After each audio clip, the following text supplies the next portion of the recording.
Hi guys, welcome back to the channel. Ithakwa's Bane bringing you gaming goodness, and we are in this video going to be starting a playthrough of the Legacy of Cthulhu by 101 Games and mindsvision. Now, previously on the channel I have featured games by 101 Games and by mindsvision. We started off with Vampire Alone in the Darkness. I think this was a couple of years ago. Got me into the system. Got me into these guys who make these games, Jefferson Pimentel and Bruno Sattler. Really enjoyed this, and then it was announced by mindsvision that they had got the Legacy of Cthulhu coming in English. So we did actually do the quick start previously on the channel. So we went through the quick play demo on the channel before. I'll put links up the top here. And we had our character Frank the fireman with the questionable cleanliness. It's all right, don't worry. We got a safer miniature for this game. But yeah, we did the quick play demo previously, going through the basic mechanics of the game. We also went through the included kind of guided scenario to start sort of your introduction to this system, to this kind of game. And then I think we did a second video using the quick play rules, but also just kind of using the sort of standard way of playing the game. This game, and also a lot of the other games in this kind of series, including Vampire, is much more a sort of random exploration kind of game. You go around a hex map, which is your sort of town or city that you are. You're doing actions like searching for food or searching for equipment or meeting people, etc. And then you're rolling for events. So it's very much like a sort of open world format, I suppose, but on a hex grid. But in the quick play, they did include a bit more of a guided scenario, a place to call home. They also have, I think it's free, another guided scenario that you can include in your game at any point. It's a guided adventure or scenario that I don't know, we'll see how it goes. We may include this in our game. Also, you can get the supplement before the end. Now, this is a prelude. Not really an expansion.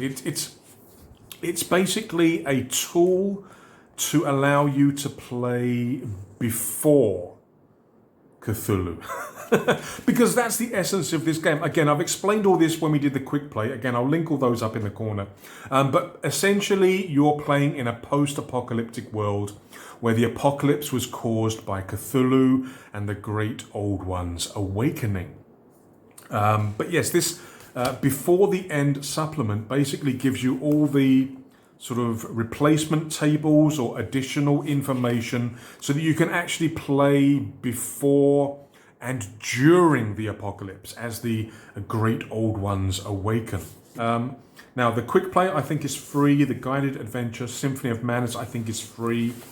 Can't honestly remember if this one is free. But all of these are available on drive-through. And I will put all the links down in the description below. All right, let's move those out of the way. But we are going to be doing a playthrough of the core game. Not the prelude, not the guided adventure to begin with. We're going to be going through the game as it is kind of meant to be played, by rolling up actions and events and encounters and exploring and surviving. Now, this game can be played in 3 different ways. You can play solo, by yourself, by utilizing oracles and tables. You can play co-op with your friends, but without a games master or dungeon master. So again, you'll be using the AI, the oracle, to kind of help you to make decisions. But you can also play it a third way with that games master or narrator or whatever you want to call him.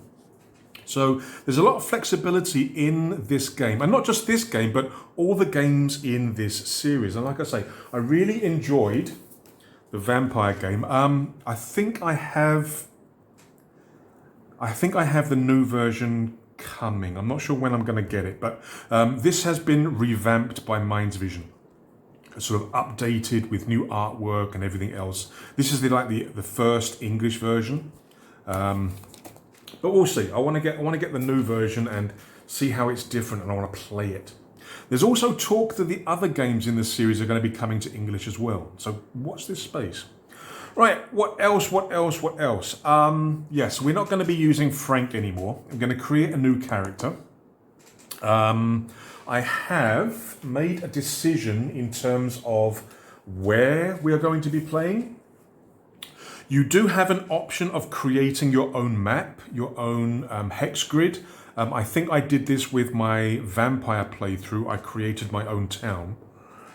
In Legacy of Cthulhu, it does include some pre-created locations for you to adventure in. I'm not sure if these are going to... This is all very shiny. It's really high quality stuff. But yeah, I'm not too sure whether it's going to be too shiny for the camera. But you can get these sort of pre-generated locations. You've got places like London, Las Vegas, Tokyo, Arkham, Dunwich. There's a lot of these pre-generated places with sort of special rules, special creatures in some cases, special characters in some cases. These are in the book, but if you get the PDF from Drive-Thru, there is actually a file that has character sheets. It also has these, and it also has a sort of copy of these tiles. This is actually the ones that came in the deluxe version. They're all sort of punch out tiles. But again, when you purchase the PDF, you'll be getting sort of a PDF copy of all of these, so you can cut these out and make your own maps. What else? Okay, I'm not going to be using these. What I will be using, we're going to go to Berlin, where it's constantly winter, where we've got frost demons. And who knows, maybe we'll have a guest appearance by Ithaqua, the Windwalker. We'll have to see. Now, I'm not going to use this map specifically. What I have done is I have created... Let me move the book out of the way for the moment. I have created my own little map board, again, like I did for Vampire. I printed out my own tiles. These are mounted on this mounting board, art card, whatever you want to call it, nice and thick. So I made my own little playset using these larger hexes so that I can actually use miniatures and tokens. I've got a whole bunch of tokens ready to represent cultists and points of interest and everything else. And they'll fit a lot easier on these larger hexes. But that's just me, that's just my preference. These maps are perfectly usable, as are the... Where did I put them? As are the little hexes, so you can make your own. Now, I couldn't fit the whole of the Berlin map inside this. It's basically like a pinboard frame. And I didn't actually print out enough of these hexes to do the entirety of Berlin. But what it is essentially, it's basically the center area of Berlin. And I've kind of added a few little extra pieces just to give me a good range of wastelands and ruins and underground and harbour and everything else. So there's a good range. I've got all the locations here. There's none of the special locations. But yeah, this is where we're going to be playing. And I'm thinking that I'm going to start with my shelter around the centre, possibly underground, either here or maybe here. Now, to help me with this and to help me make notes in my little book, I have actually made just a little reference sheet with a grid so I can easily identify which hex, for example, my starting shelter is in. And if we do come across anything of interest, then again, I can make a note in the notebook in terms of which, X, Y, where it is. On here.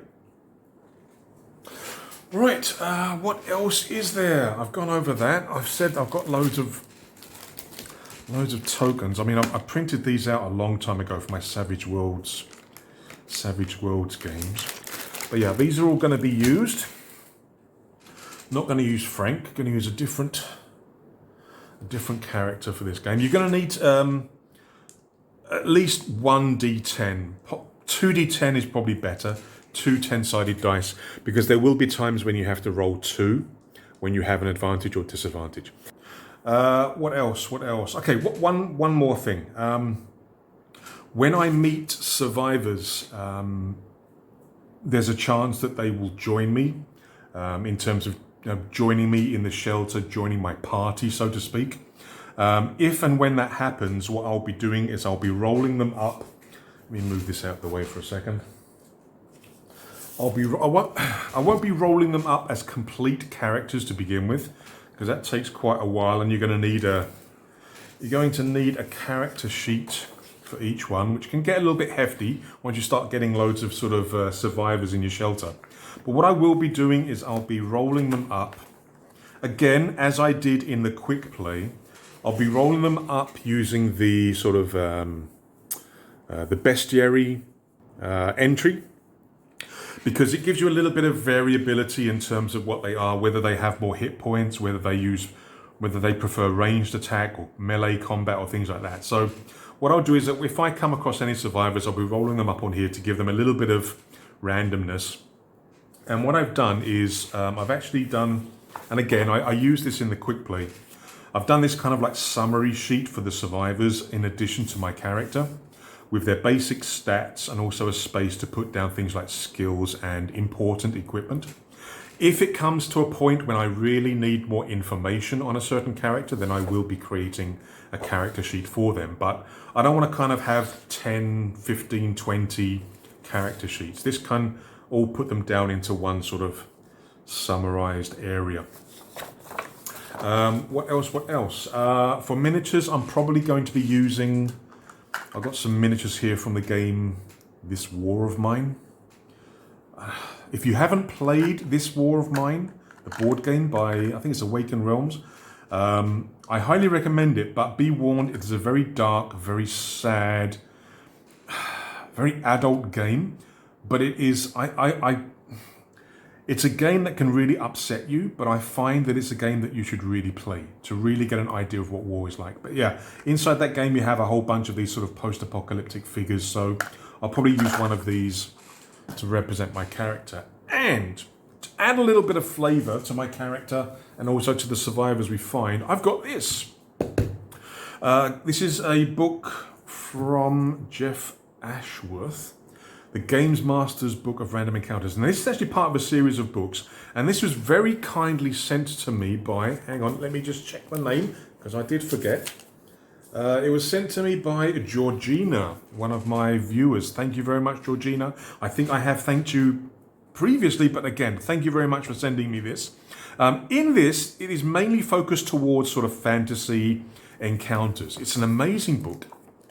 I know we're diverging from the Legacy of Cthulhu for a little while, but it's an amazing book with some really nice encounters and maps. It's mainly focused on 5e, but you can modify it for any fantasy game. But for us, at the back, there is this random NPC generator, and this can be used for anything, because you can roll up things such as pronouns if that's what you want to do, age and intelligence, hair and build, and then in terms of names, descriptions, desires, wants and needs, secrets or obstacles. Carrying may not be suitable in this case, but I'm going to be using this to give my characters a little bit of flavour. In terms of maybe age, maybe not intelligence, but maybe sort of age, hair and build, and things like names, descriptions, wants and needs, secrets. This will add a little bit of flavour. So I'm actually going to be using this in the Legacy of Cthulhu for my character and for the survivors. And again, once again, thank you very much, Georgina, for sending me this. Highly, highly appreciated. It's an amazing book. When I do some fantasy RPGs, I'm definitely going to use some of the encounters from there. But we've been talking for a long time. Let's get on with it. So, this is the hardcover of the game. Now the pages are quite shiny, so I do apologise in advance if there's any sort of light reflection. But yeah, let's get started. Let's go to the back. Let's have a little bit of an intro. Again, I highly recommend going back to my quick play videos for an overview of the mechanics and everything. What does it say here? The great old ones awakened and brought chaos and insanity to the world. After the fall of civilization, you, alone or with a group, must survive the horrors and hardships of a decayed land, and with a little bit of luck, find a way to bring hope to humankind. So yes, it says here you can face the madness in 3 game modes: solo, co-op, and traditional group play. But we're going to be doing solo. So yes, the world is almost dead. Like 90% of the population of the world is dead, or is seriously mad. I do apologise for the squeaking of my chair. Okay, so during the game, you may find this symbol here. This represents the number of players, because there may be times where we encounter enemies, a random number of enemies, and there may also be a variable there based on how many players that you have in your game. Yeah. What else? I think that's all we need to know at the beginning. So character creation, and like I say, I did go over the sort of background a little bit when we did the quick plays. I don't really want to repeat myself here and take more time. Right, character creation, survivors. Character creation is actually very simple. There's not a lot to do compared to other games like 5e. We've got 3 values for our primary stats. Now, on the character sheet, which is a little bit faint, my printer ink was running out, but you've basically got 3 primary stats: body, presence, and mind, physical, social, and mental abilities. Yeah. From these, you will then generate 3 secondary stats: hit points, stance, and willpower. Now these will increase and decrease as the game goes by. You can lose them through certain actions and encounters. You can also sort of restore them through rest and healing, etc. You've also got 2 points here: insanity points and hunger points. These are things that you can gain, again, as the game progresses. You can gain insanity from things that you see, things that you do. You can also gain hunger points if you do not have enough rations. These things will hinder you and could possibly kill you if they get too high. One thing that has been added since I did the quick play was we now have a space for food, where we can keep track of how many food or rations we have, and also medicine. But they didn't include one for ammo by the looks of it. That's fine. Here we've got a place to put our skills, our spells, and our belongings. Yes, in Legacy of Cthulhu, there is the opportunity for you to actually be a spellcaster, but be careful, because it is by its very nature linked with the Great Old Ones. So it is... it eats away your willpower and you could go insane.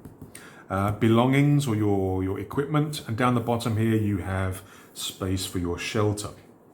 So we'll be filling this in as we go.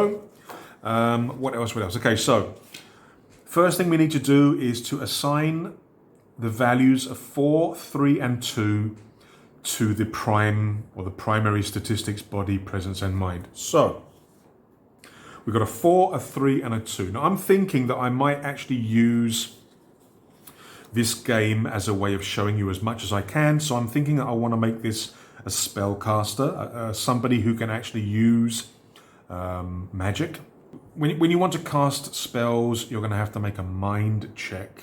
So it'll be a good idea to have maybe put either the 4 or the 3 into mind.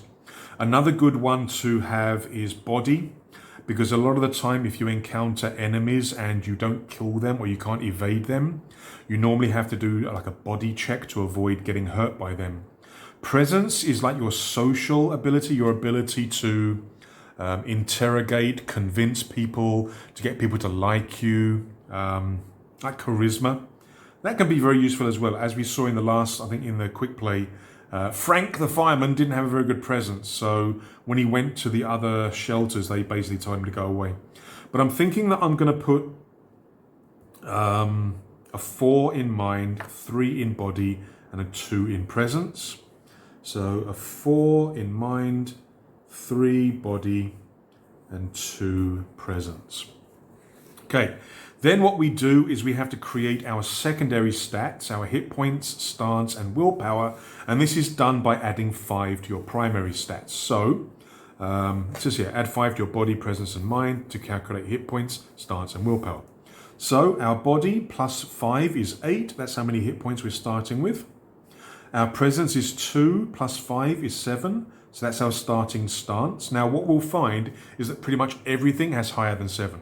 Survivors that you find have a base of 8, so we're not very charismatic. And our willpower is going to be 4 plus 5 is 9. We start the game with 0 insanity and 0 hunger, so that's fine, that's good. Next, we have to choose 3 skills. Now, skills will give you a bonus when you're making the rolls. Let me quickly go to that. That's the basic mechanic. When you try to do actions, when you try to search, survive, run, climb, attack, whatever, you're basically making a standard check. You take your stat, which is your primary stat, body, presence, or mind, whichever one is relevant. If you have a skill which is relevant, you get a +2. You roll a d10, and your target is to get 10 or higher as a result. Okay, and when the game will ask you for a check, it will normally give you a primary stat and a skill as a reference. So it could say, let's say, where's the example here? So Carter shoots against a psycho with his shotgun. You make a body ranged combat check. So body is the stat, so you will take your stat value. Ranged combat is the relevant skill. If you have ranged combat as a skill, you get a +2. And then you roll a d10 and you add it together.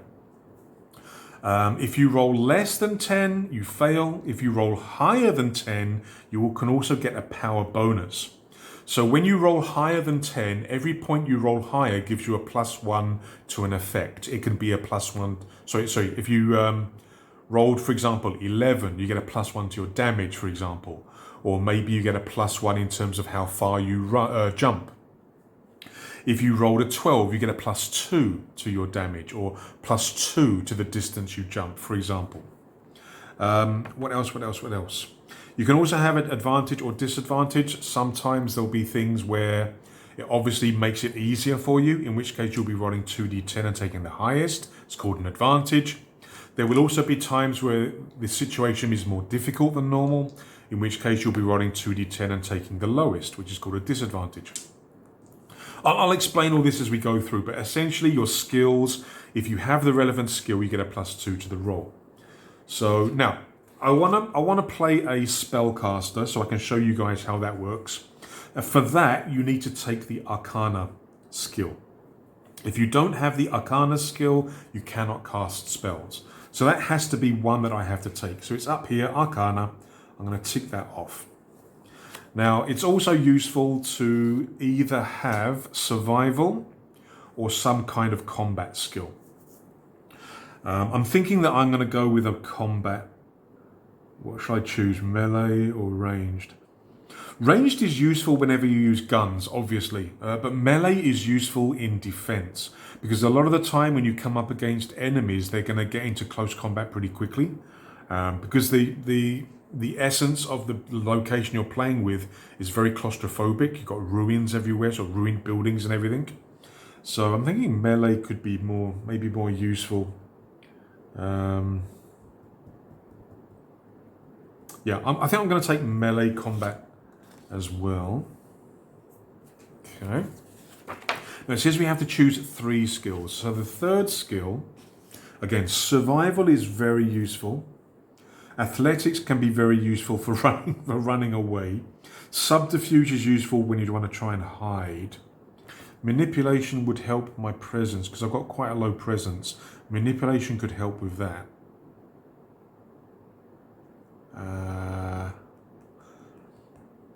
Yeah, I think I'll take manipulation, and that will sort of counter my low presence. So I'm going to take manipulation. So let me just go through this. Okay, Arcana.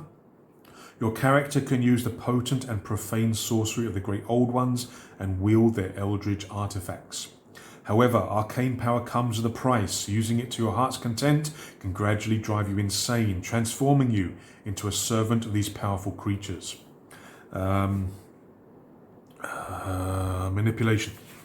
Your character can influence people's emotions, directing them to a specific behavior. So it can help me to get people to do what I say. Because at the moment, my presence and my stance is pretty low.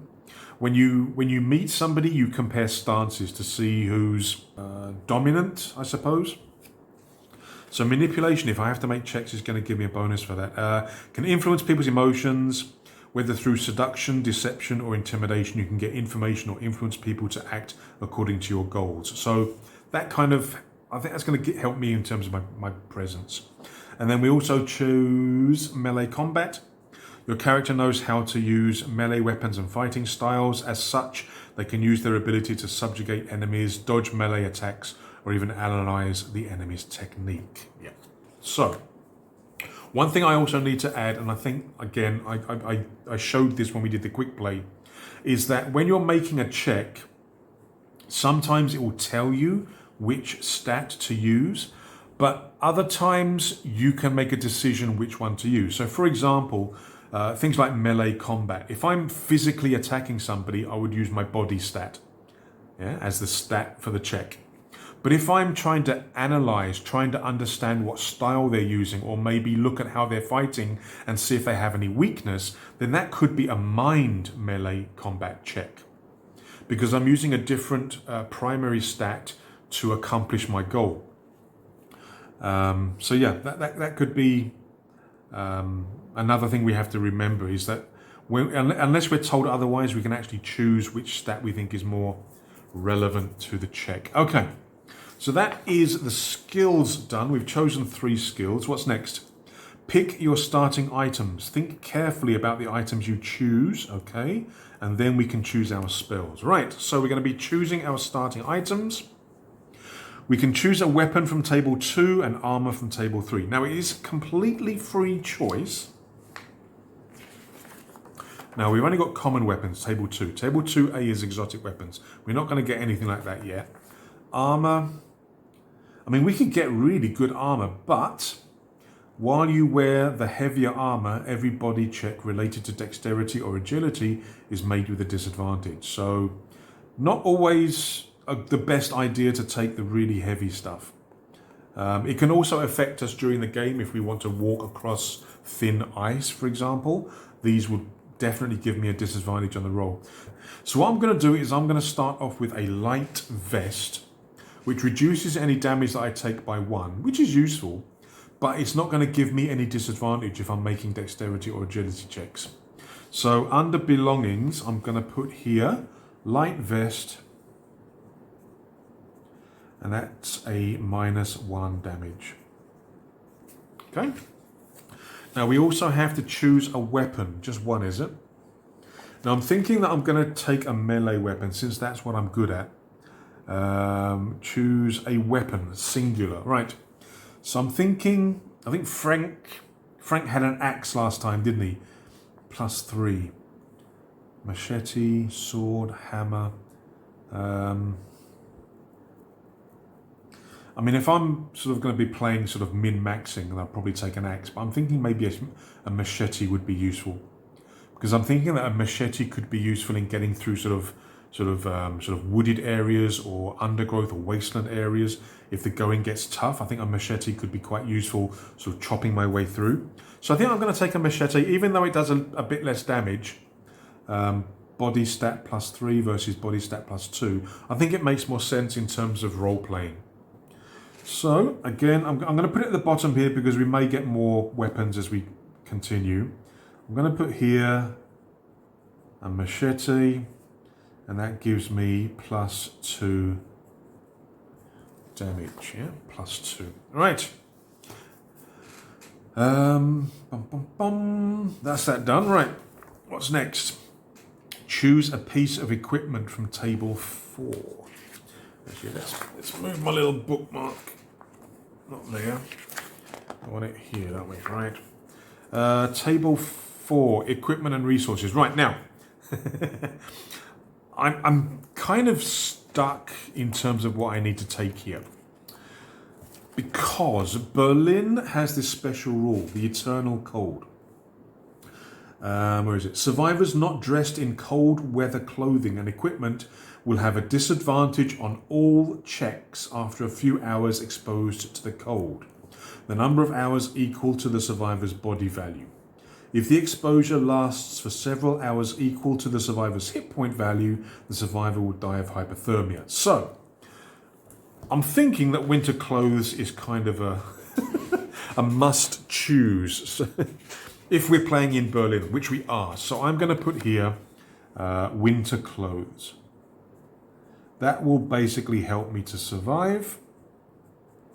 However, that does mean that I can't select the backpack, which again, I think is what I did with Frank last time. The backpack allows us to carry up to 10 other items, like food, resources, parts, etc. Yeah? I think when I start the game, one of the first things I'm going to do is maybe search for a backpack. But yeah, we're taking winter clothes, so it allows me to ignore that eternal cold rule. What's next? Roll 2 random items from table 5. Okay. Table 5 random items. Now, this is for character creation. During the game, if you find random items, you have to roll on different tables. Where is it? Bom, bom, acquiring items. Yeah, random items and random stuff here. So as we start playing the game, we're going to be rolling on different tables, but this is for creation. So we're going to be rolling twice on here to find out what we get. So it's a D10. So I'm going to use my green dice as my main dice. We get a 9, a vehicle. Okay, so we're going to start with the vehicle. Table 26. Table 26 is up here somewhere. 29, 24, 26. Okay, so we're rolling a D10. Get a 2, a motorcycle, like we had in our vampire game. So we're starting with a motorcycle. Now, again, there's no special place to put here, so I'm just going to write it down in my belongings. I'll just put it here. So we've got a motorcycle. Okay, that could help. It reduces the time when we move between hexes. I think the standard time to move from one hex to another is 1 hour. I think with the vehicle is half an hour, so it actually speeds up my ability to move. However, there could be the possibility that somebody's going to hear me. Okay, our second random item is a 3, a piece of equipment. Roll on table 24. 24, we're rolling a D10. We get a 1. Oh, dang it. Clothes or winter clothes? Okay, well, I've already got winter clothes. So what I'm going to do is I'm going to say, okay, so I've got the winter clothes from here. Oh no, I've got to roll a 4 clothes. I don't want... Now that's stupid because I've already got clothes. I don't need a spare set of clothes. What I'm gonna do is I'm gonna cheat. I'm gonna cheat a bit. I'm gonna take the winter clothes from here, but from when I took the equipment, I'm gonna give myself the backpack. Yeah, I know it's kind of cheating, but I don't care. It's a solo game. I can do that if I want. So I'm gonna have my backpack, I think. I mean, it's not like I'm giving myself a super BFG or anything, you know. Right, random items done. Okay, what's next? You begin with food, medicine, and ammo. Okay, I don't actually have a gun, but I've obviously found some bullets from somewhere. So in terms of food, we start with 5 plus D10. We get 7, so 5 plus 7 is 12. So we start with 12 food. How much medicine do we get? D10 medicine. 4, that's not so good. And I'm going to put, where shall I put ammo? I'll put ammo down the bottom here. Ammo, we start with D10. Now, bump, bump, I got an 8. Okay, 8. Now, coming back over to here, where we look at the resources. Ammunition. Ammo is a generic resource for any fire weapon or sort of ranged weapon. Every unit works as a package or clip that allows the player to make 10 attacks with the weapon before the ammo's depletion. So essentially we have 80 bullets. Sounds like a lot, but if you're going to be using it in something like a SMG, it's not a lot. Food. Every food unit can feed a survivor for 1 day or remove 1 hunger marker. So at the moment, I'm starting alone. I'm not starting with any other survivors in the basic game. I've got enough food to last me nearly 2 weeks. Okay. Fuel. Every fuel unit allows your vehicle to move for 10 tiles. I've got a bike, but I don't have any fuel. Should I start with fuel? What do you think? Should I start with fuel? What does it say? It doesn't say, does it? Ooh. Maybe my motorcycle is at the shelter, but I don't have any fuel for it. Maybe my fuel's run out. So that's going to have to be one of the things I'm going to have to search for. Okay, medicine. Yeah, we got some medicine. Every medicine unit allows you to heal 2 hit points or to remove 1 insanity marker. You cannot use more than 3 per day. Okay, that's very, very useful. And then parts. Parts are things that we can find as we explore, and we can use them to do upgrades for our shelter or for things like our motorcycle. Okay, that is let me go back to here. That is the basic role done. Coming back to here, once we've done the items, we now have to do the spells. Now, this part is only relevant if you have taken the Arcana skill. So, after your starting armor and resources and weapons, it comes to the sorcery chapter. Number of known spells is equal to your mind stat. So we have Arcana, so we can cast spells, and my mind is 4, so I'm going to be starting with 4 spells. After this, we'll do the shelter. So when you want to cast a spell, you've got to succeed on a Mind Arcana check. So what I'll be doing, when I want to cast a spell, I'm going to be rolling a d10. I'm going to be adding my mind, because it is a Mind Arcana. So I'll be adding 4, and because I have the Arcana skill, I'll be getting a +2. So I'll be getting a +6 to the roll. I need a 10 to succeed in total, but if I roll above 10, I get a power bonus, which can affect the effect of the spell. It can do more damage, it can affect more people, it can have a longer range, etc., things like that. So we have a whole bunch of spells we can choose from. Some of them are kind of very familiar, if you're familiar with like D&D, whatever. But every spell has a cost. And the basic value here, when it's a number, this is the amount of willpower that it costs to cast the spell. Now, we are going to be starting with 9 willpower. The danger is, if you have a number of insanity points equal to your willpower, you die. You die from insanity.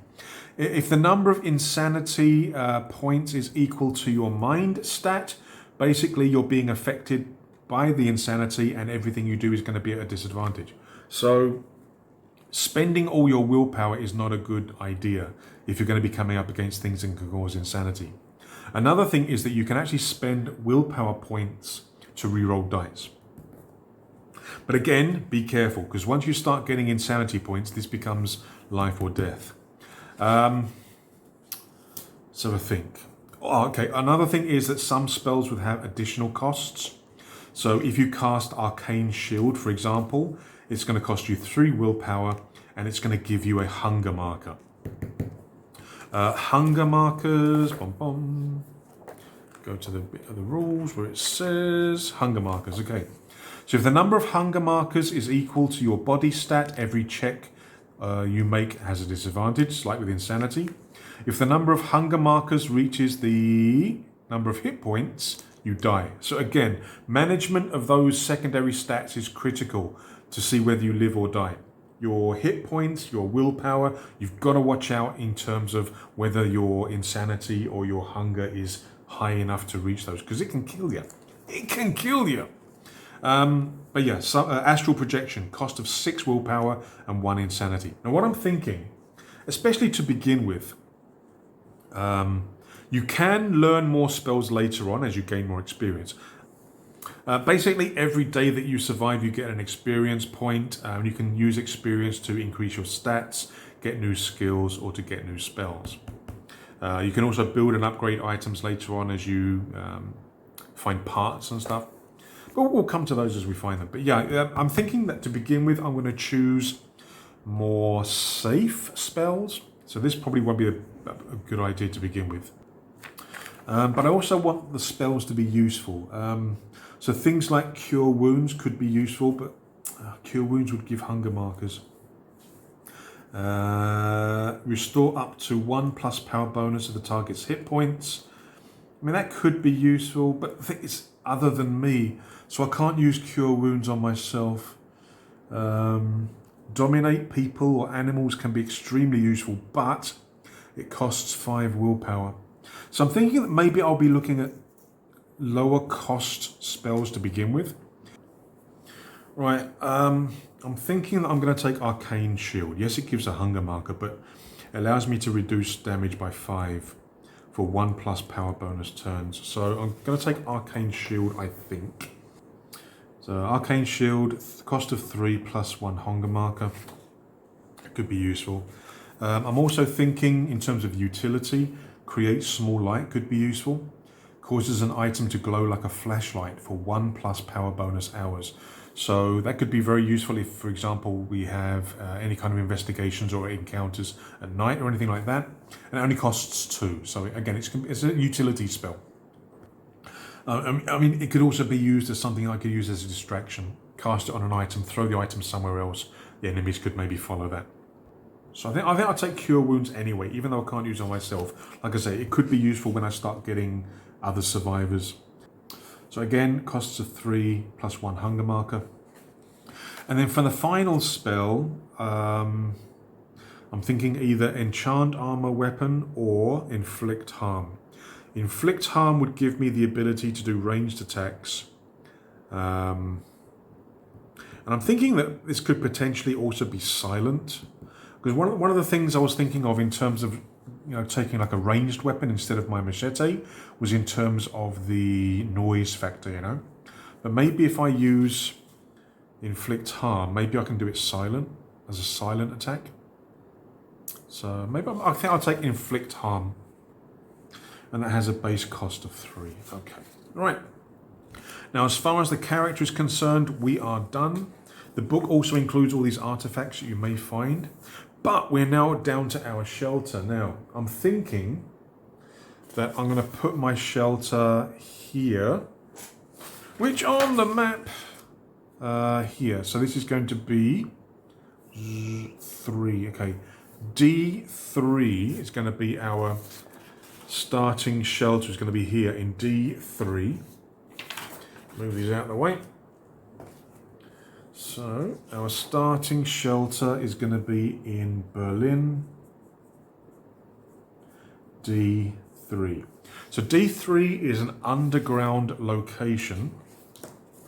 Again, all the types of location in terms of the tiles, they are shown in the book. I'll find it. There you go.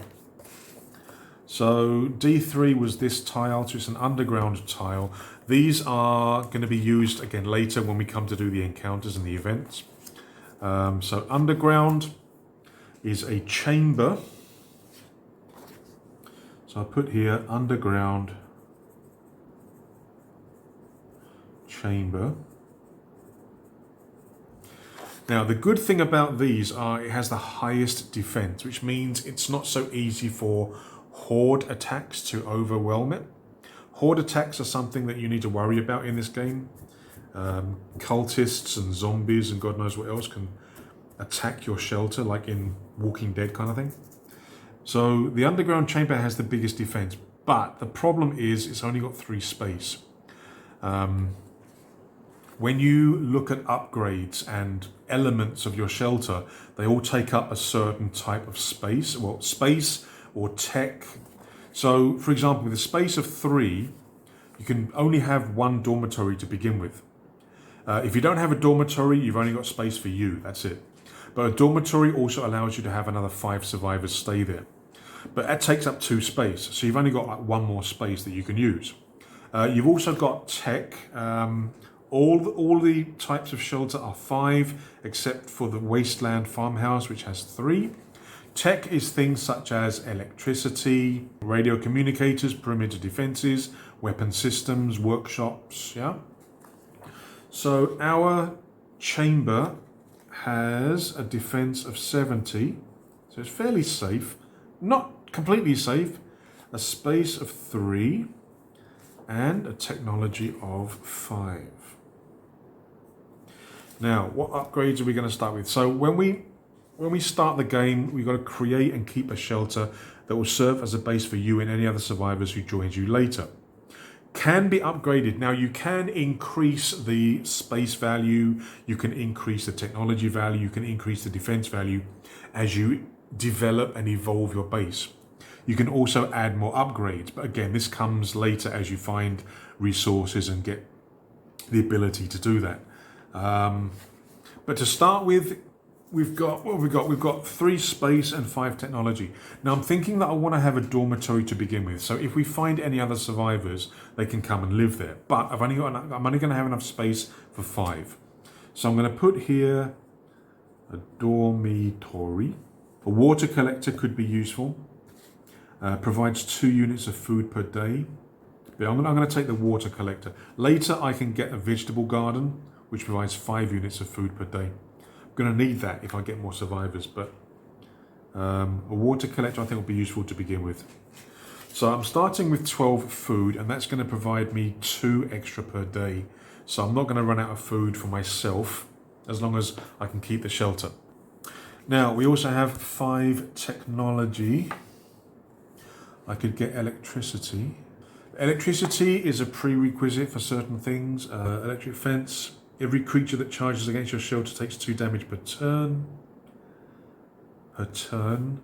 Perimeter defenses. Every creature that attacks takes 6 damage once. Weapon systems could be useful. So I've got 5 tech points. What shall I use? I think I'm gonna take electricity because that's gonna be useful later on. So we'll take electricity. That's 2. So I've got 3 points left. I could take a weapon system and electric fence.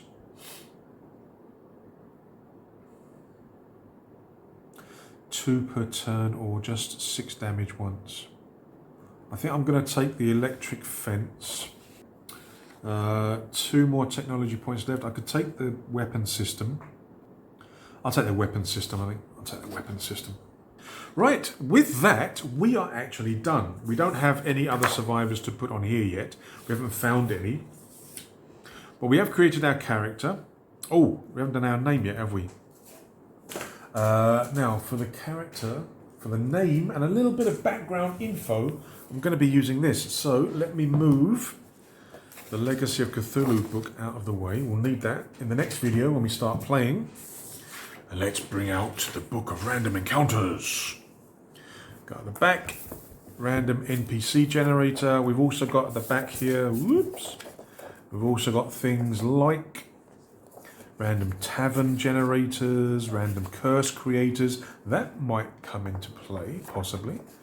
Party makeup, probably not. But random NPC generators. Right, let's have a look. Not going to do race. Because again, this is really for sort of fantasy. I'm not going to bother with pronouns. Age. I want it somewhere in the middle, but so let's see what we get. A 4. An adult, okay. I'm actually going to write this in the notebook, I think. Right, so we're going to write in here, we are in Berlin. Special rules, the eternal code. Okay, so we're adult. I'm going to say that I'm male. Right, what else? I'm not going to bother with the intelligence thing. Hair and build, D12 and a D10. Okay, so D12. So hair is 12. Wigged. I wear a wig. Oh no. I mean, maybe it's an after effect. Maybe I. Maybe I was in. Maybe I'm an ex-cultist. Maybe, and the proximity to the cult and the magic that they were doing and the rituals and everything. Maybe it caused me to lose my hair, so I actually have to wear a wig.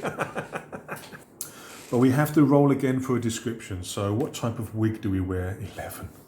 Bald. Can't have that. I'm a bald, got a bald wig. No. 6.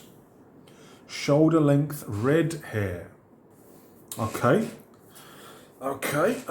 Build D10. Let's see. 8. Short and sturdy. Okay. Now, I'm going to be using some of these as well. In terms of the names, I'll probably just do a first name, but I will adjust it to something which is suitable. I'm not sure, do they have German names here? Let's see what we do. So this is a percentage roll. Okay, so we get a 27. 27. Come on. Gabby. Grey Goose, Hadley, Gunter. Yeah, that'll do. Gunter. I'm trying to make it work because again, this is really focused on fantasy. So my name, I'm just going to put I think it's TH. Gunther. I'm not going to have a second name for this. I don't think I'm not going to bother with a second name. But yeah, my character name is Gunther. Gunther. Okay. What else? I want to get a little bit more information. So, brief description. Yep. Let's roll for a brief description. We get a 19. A 19. A brief description. With a slack jaw and a tendency to mouth breathe. God. So Gunther has a slack jaw and tendency to mouth breathe. Okay. Wants and needs. Yeah, let's roll for that. Some of them are not going to be relevant, so I'll pick the nearest ones that's useful. What do we get? Roll that again. We get a 90, 96. A 96. Wants and needs. Who seeks a new owner for their pet owl. I don't think that's really going to work, but the next one does. Who is looking for their dog. Have you seen their dog? Yeah, maybe I've recently lost my dogs. I'm thinking, was that Will Smith movie where he has that dog that gets attacked by the vampire things? So I don't think seeking a new owner for my pet owl is going to be relevant, but I'm thinking that maybe I've recently lost my dog who was my companion through the early years. And what else is there? Secret or obstacle. This could be quite interesting, having a guilty secret or something. I'm not going to bother with the equipment thing, but secret or obstacle could be quite interesting. Let's have a look. We get a 96 again. 96 again. Possessed by the spirit of a god. Doesn't really make much sense. Owns a dog that can speak common. Again, doesn't make much sense in a modern. Escaped convict. Oh, that could work. I'm actually an escaped convict in their youth. Yeah, maybe I'm an escaped convict. Maybe right before the apocalypse, right before the elder gods awakened and the apocalypse happened, maybe I was actually in prison at the time, and as the apocalypse happened and the prisons and everything, sort of the buildings came crashing down, maybe I actually managed to escape the prison. So yeah, maybe I was actually a prisoner when the apocalypse happened. That could actually lead to some pretty good storytelling if anybody recognizes me. So I've just put here, was in prison when Cthulhu awoke. Maybe later on I can develop that as things happen. Maybe I can expand the story about what I was in prison for and everything else. Maybe that will come up. We'll have to see. But yes, we are done. Character is done. Shelter is done, and we are ready to start our adventure. The Legacy of Cthulhu. Part 1 of the playthrough will be coming soon. This is just a getting started, getting prepared. Quick intro to the game. Yeah, a bit long. I'll have to edit this video down. But hope you enjoyed that, guys, and I will look forward to seeing you in the next video as we bring Gunther into the ruins of Berlin. So thanks, guys, once again for watching. I really appreciate each and every one of you. Don't forget to like and subscribe. If you haven't subscribed already, please do so. Really helps the channel. Also, if you want to help the channel, I don't feel right doing a Patreon or anything like that, but I do have a wish list on Amazon if you want to take a look. Things there that can help the channel in terms of video quality, also in terms of potential video content. So if you want to help the channel, take a look at the wish list, but please take a check of the shipping first. I am based in Malaysia, so shipping can sometimes be prohibitive. So check first, but any help that you are willing to give will be gratefully received. So until the next video, as we start our journey, take care, stay safe, cheers.